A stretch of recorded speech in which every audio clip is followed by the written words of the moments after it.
Hey, this is Grant from Cool Trains in Montreal, and I wanted to show the second possibility for this space, which is 20 inches by 80 inches.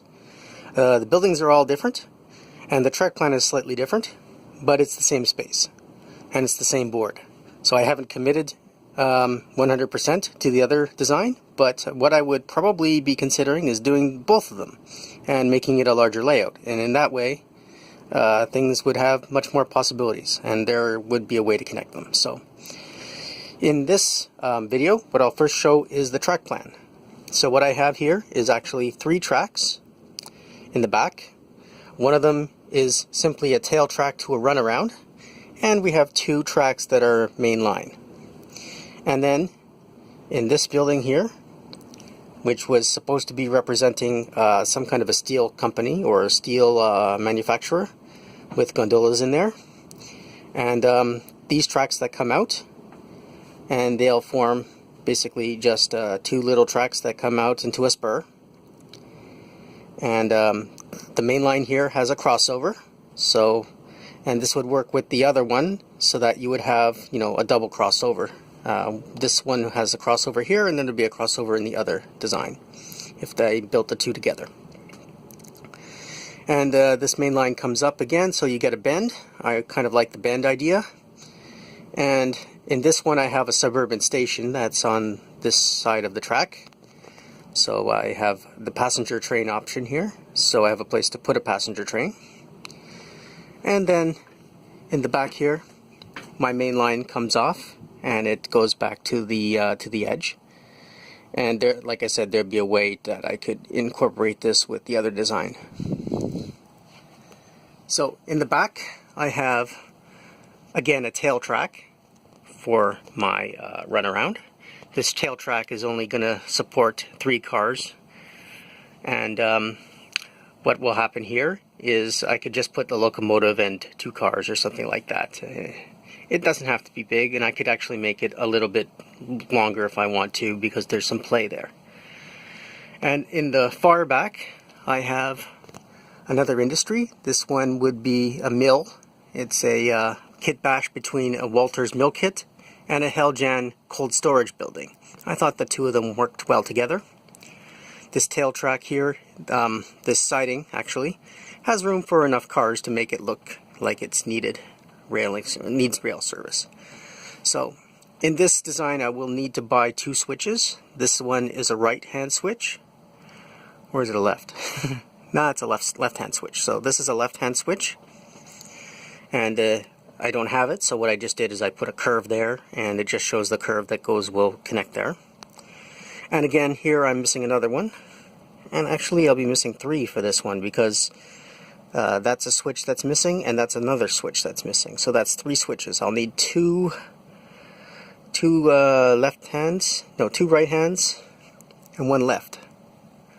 So I need 3 switches to complete this design, which I didn't need any switches for the other one. So that's one thing that will determine that I might need the other, that I might do the other design first.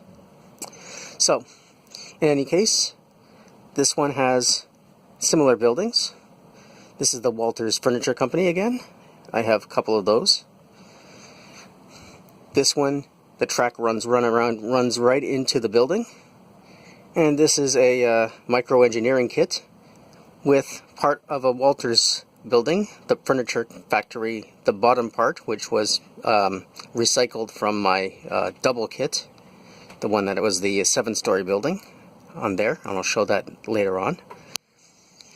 And this building here, which I'm not really 100% committed to, but I have one that's in a similar vein that might fit there, so I'm not sure if this is the one that I'm going to put.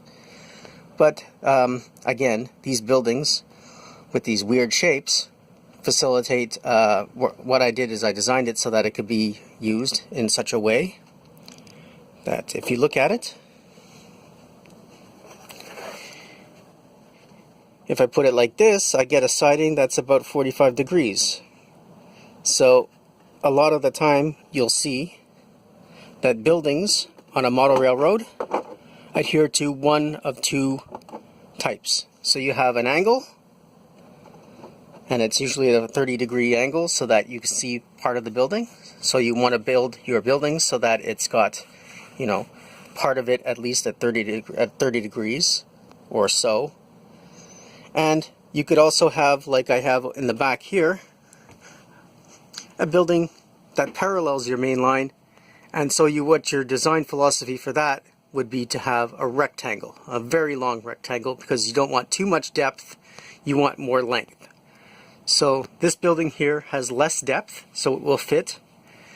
And the length, because you want basically to show off your freight cars, and you want this building to be like a backdrop for those freight cars.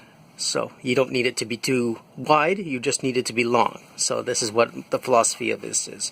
Either you're going to do like this, a long building, or you're going to do like this, a building that's its footprint will allow you to make a kind of a cut-off triangle at the back, so that you can have room to put it on an angle and don't have part of it, you know, off the board.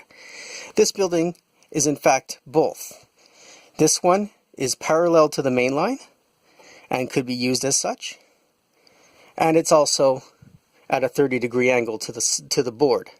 So again, it allows me to put the building here without it falling off the side, and have the tracks run out. And the tracks, I had them, you know, designed in this such a way because I knew I was going to have the tracks coming out of these doors, and the natural progression of tracks is to have them, you know, at a 30-degree angle or so converging. So the part where the track's converging, I couldn't put a building, so that's why I omitted it. So basically what you have here is actually 3 kits, 3 of those Helljan kits, 3 of those warehouse kits, and it's very similar to the kit that I have here, which is also another Helljan building, which I got very cheaply, and that's why I used them a lot.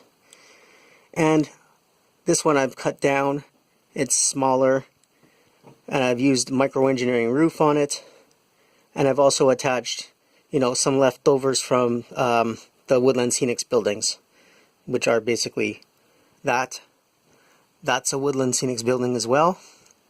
This one is a Woodland Scenics building, the one with the commercial offices, and this one here, which is, I guess, a warehouse or something like that. So this industrial building and this commercial building are related in such that there's actually 3 of those Hilltown hotel buildings that Woodland Scenics makes. I bought 3 of them. I used the window sections to make one building, and I used the back parts, which is basically the back wall and the side wall that has fewer windows, that looks more industrial, to make one building. So there's 3 sides on this. No, this one actually has 2 sides, 2 long sides, 1 short side, and then this side on this side at the back, I've used 2 short sides and glued them together. So that way I was able to use the long side on another building. And to conclude this, what I'll show is the front of this building. So put it in light. This is the micro-engineering building, and what I've used is the Walters, the bottom part of the of the furniture company. I cut it here so that it's 1 bay. Here it's 3 bays. I've actually cut a bay off. Each one of those little, where you see it's a window and then you have the stone pilasters, I consider that a bay. So that's, in architectural terms, they call them bays. And I did it in such a way so that the building is on an angle, on a 30-degree angle, as it turns out. So in this way, you have the buildings that will fit properly, and that's pretty much it. This building here, I think I've already touched upon that, so yes, okay. So that's pretty much all I have to say about this layout. Oh, here, this one here. So this building is also special because it is the Woodland Scenics leftover pieces, but I've also got part of a microengineering kit in there, and the whole idea was to use up some of these spare parts that I've cut off of the Hilltown kit and all that stuff. I have a lot of spare parts and I like to use them. I don't want to waste anything. So also on this side I have the same thing, except it's a slightly older version of the window section. So you could say one of these is an older version, and then if I flip it around I got a renovated version. So I can, you know, if I get bored I can choose which side I want, or I can build like a double-sided building, so that from one side you see one type of storefront, and from the other side you see a different type. And it just makes a change, or actually it's a way of making look like two different buildings and condensing it into one. So that's pretty much all I have to say about this layout. It's just a small design, but I think I will probably be doing the other design first. And this may not be the last iteration, because I just want to show off my buildings, and I have a few more I want to show off.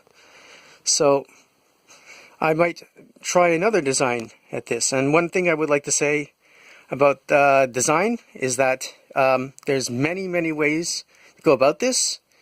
The best and easiest way is to just doodle. Get yourself some squared paper and draw out, you know, 1 square equals, say, half an inch or something like that.